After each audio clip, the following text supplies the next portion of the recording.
Flip to JFK. Why, after all of these years, are they so hesitant in releasing the documentation? I had a theory. I think it's off now, though. I think beyond that, there's no question that the mob was involved in that, and we can get into that. But I said, you know what? The U.S. government would never want the world to know that a sitting president was able to be in an assassination or be, the plot of the American mafia involved in it. I didn't even talk about the CIA. So I said that's one reason why they don't want any of this uncovered.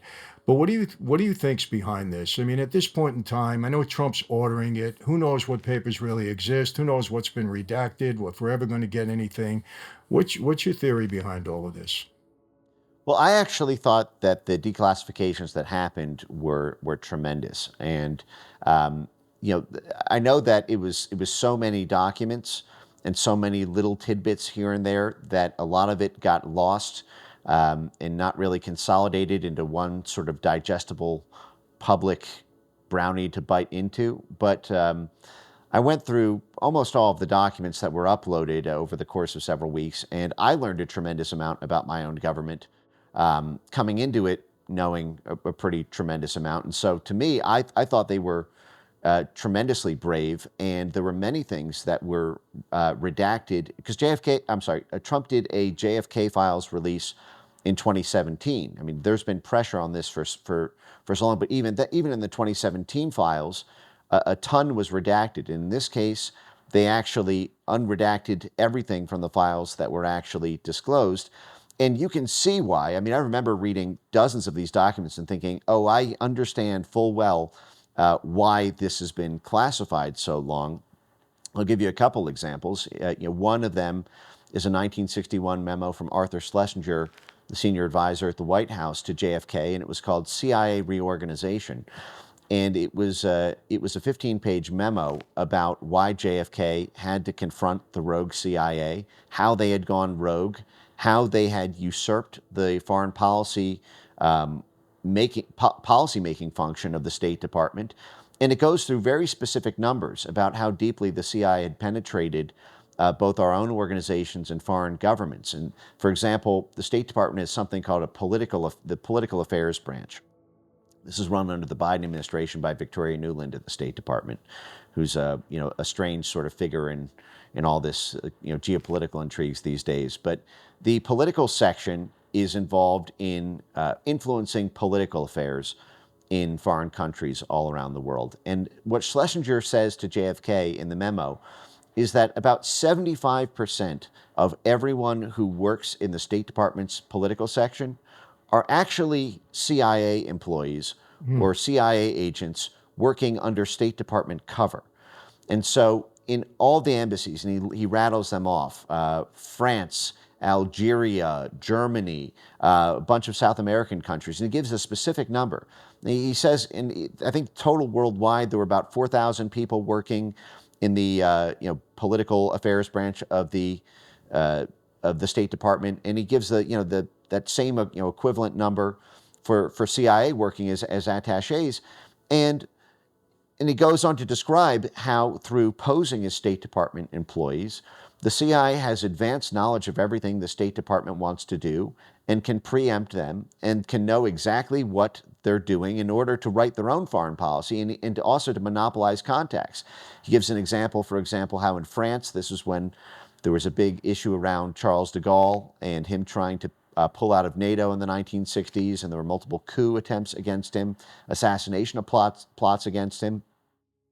And he goes on to say that the CIA had monopolized contact with the leader of the French Parliament, and the CIA was blocking the U.S. ambassador and his team from actually accessing the CIA's assets on the ground.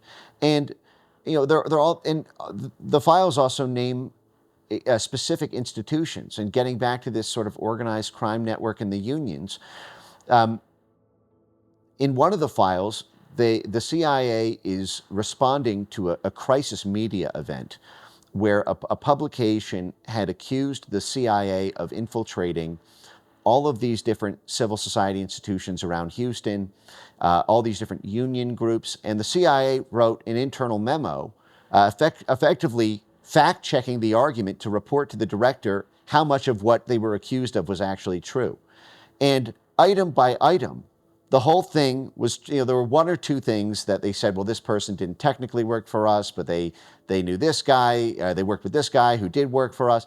But it was, there were, I'll give you an example. Like one of these was a group called the World Confederation of Organizations of the Teaching Profession, which was set up by the CIA in order to create contacts with other unions around the world in order to control the education systems, the universities, the public school system. And this was at a time when the CIA was in the middle of the Cold War, and they wanted to make sure that all of the schools were teaching the correct Cold War curriculum. And they were up against the New Left at the time, who was anti-Vietnam War. They were up against folks they thought were communist sympathizers. And so they set up this union. Both the president of the union and the executive secretary are directly working for the CIA. And they go out and they sponsor these conferences. They make contacts with all the other unions. They report back on their successes and their blocking points. Now, that organization is still around today. They've changed their name to Education International, but they're still around. And if you look at what they're doing all over the world, they are going up, they are basically campaigning against right-wing populism the same way they were working for the CIA, going against left-wing communism. They're going against Trumpism around the world. They're going after the AfD party in Germany, this Trump-aligned party in Germany. They're going after the Brexit movement in the UK. They're going after the Bolsonaro-type folks in Brazil. They're going after everyone that the CIA targeted as being Trump adjacent. But once you read those JFK files and you say, wait a second, this whole thing is a CIA shop, and they're still around. Now, how many other countries, when they read that, they say, well, hey, Education International is here in Germany with us. They're not actually a sort of bona fide teachers union. This thing is penetrated by the CIA and has been for 60 years. Maybe we should spy on them. Maybe our German intelligence should. Now, of course, in this case, they're not going to do that because the current in power party in Germany is aligned with that sort of Biden faction here. But the point is when you put the list of names out there and the list of institutions out there, the problem is when we report it to our own people, the whole rest of the world then knows about it. And this is why this whole thing has been shrouded by national security. You say, well, how does the world's most prolific, child sex trafficker get protected in the interests of national security? And again, but you have to look at it through that lens, which is that we do a lot of dirty deeds in order to keep the lights on, in order to keep oil cheap, in order to have export markets for Walmart, in order to be able to have, raw materials from aluminum to copper to lithium to cobalt. And in order to get that access, in order to get that control, we need to tap into a lot of very dark, unseemly forces, whether that be the mob, the unions, drug cartels. This is one of the issues, again, we're running into with the war on drugs here, is that oftentimes there's a war between the CIA and the DEA. The DEA has a mission to try to stop the drugs, and then the CIA steps in and says, well, actually, we have an overriding mission, which is to topple this government or to support this government, and the cartels are putting their muscle on the thumb for our guy, so don't go through with this drug bust. I have a question for all my friends and followers. Have you tried my wine yet? In the last 2 years, we've made tremendous progress with Franzese wine, and it's really all thanks to your support, and obviously because people are finding out we have a great wine at a great price. In 2025, we aim to become a national brand, and I want all of you to be a part of it. Every bottle you buy, every story you share builds more than a brand. It fuels a movement. The story of our wine is one of people having second chances and of lives being transformed. That's the truth. So go to my website, franzesewine.com, and get your bottle today. Salud, my friends. Can I tell one more story on this, which is just incredible? Absolutely. There was an unbelievable showdown that happened about a month ago at a group called the U.S. Institute of Peace, which is a group that I've been fascinated by for a very long time. They are an adjunct of the State Department, and they were created by Congress in 1984 under Reagan. Their building is right next to the State Department. I walk by them every day on the way to work. They get over $50 million a year from the State Department every year. And they are involved on the ground with these institutions that the State Department and USAID funds. And they have a big role in these big conflict and drug zones in South America, in Eastern Europe, in the Middle East, in Afghanistan, in Syria.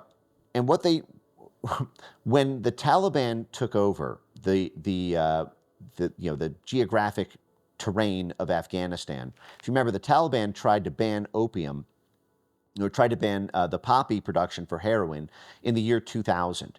Because the CIA had set up the drug trade in Afghanistan, taking the Golden Crescent high terrain to build the world's largest poppy field concentration, and then it grew that poppy, and then it laundered the proceeds from those drugs in order to fund the Mujahideen, which was a sort of Islamo-fascist terrorist group. It became Al-Qaeda and then ISIS later in its career. This is famously Osama bin Laden's origin story with the Mujahideen. Well, the Mujahideen, you can go back to the 1970s and read glowing profiles of Osama bin Laden as an Afghan. I think the title was Afghan Warrior on the Road to Peace.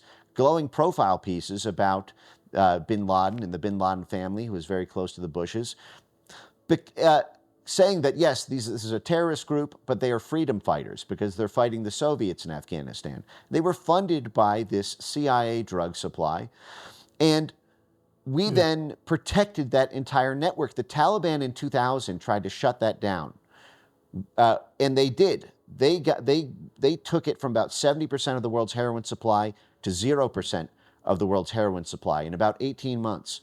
We then invaded Afghanistan, reopened the heroin, and then it became 95% of the world's heroin supply from zero, and all under U.S. military occupation. Then when the Taliban took back over in 2021, they tried to ban poppy. Who tried to stop them? The U.S. Institute of Peace, the U.S. State Department. They actually published a white paper that I published online. It's on my X feed if anyone wants to see it. And it's called "Why the Taliban's Shutdown of Poppy is bad for Afghans and bad for the world, because it will have devastating negative economic consequences." Now, at the same time, the U.S. Institute of Peace was caught laundering tens of millions of dollars to the Taliban itself. So they were working with the Taliban, paying the Taliban, and instructing the Taliban to keep the drugs flowing. And so when U.S. Institute of Peace went through the reorganization under Doge and President Trump, they would not let the Trump administration officials into the building. They barricaded the doors.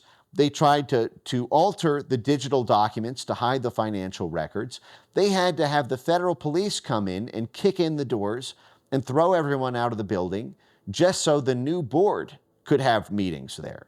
And so that's just one example, but you see this relationship between the drug traffickers and the organized crime elements, that's just in Afghanistan, and the U.S. government, and then directly calling to keep it open. And what do you think's happening at the Justice Department on the back end of that?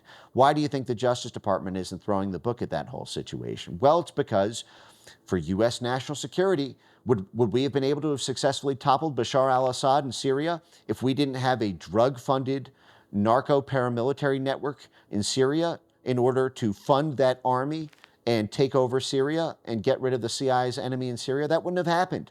We needed the drug trade, which means we needed the organized crime, which means we needed the Justice Department to look the other way in the interest of U.S. national security. My friends, if you enjoyed this video, I'm going to give you an opportunity to become my partner in business. Franzese Wine experiencing tremendous growth over the past couple of years, and we're going to experience even further growth in the next few years. You're going to have an opportunity to be my partner because you've been supporting me, you've been my fan base, and I want to share this with you. So go to invest.franzesewine.com, and offer you shouldn't refuse.